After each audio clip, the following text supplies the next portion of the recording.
say it.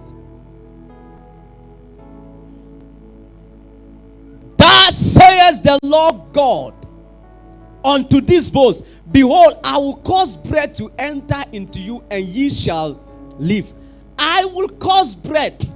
Then just cause the breath to enter. No. That is because the breath cannot enter until a prophecy comes. So the breath will follow the prophecy and enter.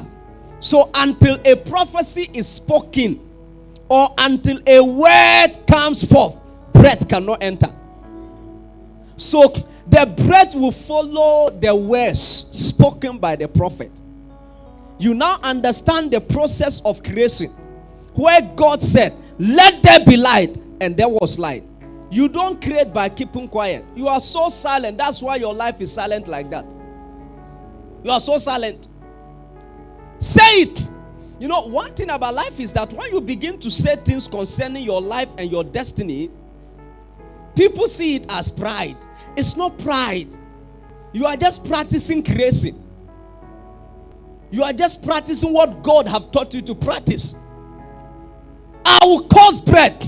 Just cause the breath. Why do you have to say it? Because the breath will follow the words and enter the bones. Verse 6. Let's go. Verse 6. Hello, be quick. I will lay sinews upon you, and I will bring up flesh upon you, and cover you with skin, and put breath in you, and ye shall live, and ye shall know that I am the Lord. Wait. Leave that verses for me. I will cause breath to enter into you. Number 1. I will lay sinews upon you. I will bring up flesh upon you. He was in everything that was needed to be done for the bones to live again have to be said. Everything, from the breath to the sinews to the flesh to the skin, everything have to be said. Everything.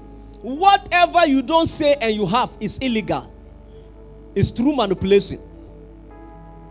Anything you have in life you have not said is stolen. It's stolen. There are many people that want to steal some people's destiny. Heck, you see someone living well in life and you want to be like that person. Do you know the words that individual have spoken over time? You just admire that person's life. But hear me, that person created. It was creation. It took time for that person to be where he is. It happens through creation. Any level you attain without seeing it happens by mistake, and you will fall again. And any house that is built by mistake will fall certainly. It will fall. It can't survive. It will take serious thinking. Ha he le mokoshka. Even the noja. You are not speaking. You are so quiet. You are so quiet. You are so quiet. You are so quiet. You are so quiet.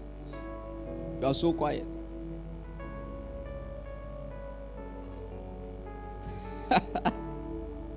You are so quiet. I was with somebody in Accra yesterday. He was dropping me at the airport, and I was telling him that we are going to use 2 years and construct a $5 million project in Bolga. He said, whoa. I said, yes. I want to make sure that everyone hear it. So whenever I meet you, I will say it. We have to say it, oh. You don't do things. Someone say, keep quiet. No, wait. Not when we come to prophecy. We must say it. We must say it. All the process that happened was explained. All right, let's go further. 7. So, now, God has given Ezekiel the procedure of creating. He just showed Ezekiel how he creates. He showed him how he graced. You see, the reason why people cannot raise the dead is because they themselves don't have life. You don't get it. You cannot give what you don't have. Never. It has never happened. You will go and say, arise, arise. And the person is dying more. Because you yourself, you're a dead man. Sit down, sit down. You're a dead man. So when Jesus entered the house of the dead child, Jesus looked at the child. He drove the people out. Why did Jesus drive the people out? Number one, they don't have the life that is needed for that child to come back. Because whenever somebody's died and the person is your loved one, a part of you dies with that person. You can never raise someone who dies. Okay. Wait. I don't know how to explain this so that you understand.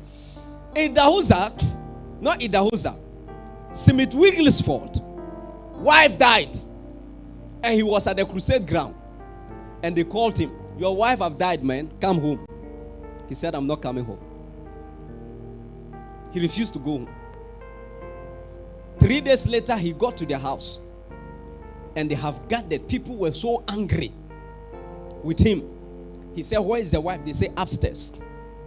He climbed up and tapped her. Get up and give me water. That was how he and the wife follow each other from upstairs down to the hall. And people say, hey! Everyone was confused. What happened? When the wife died, he didn't die with the wife. He didn't die with the wife. Assuming the wife died and they called him.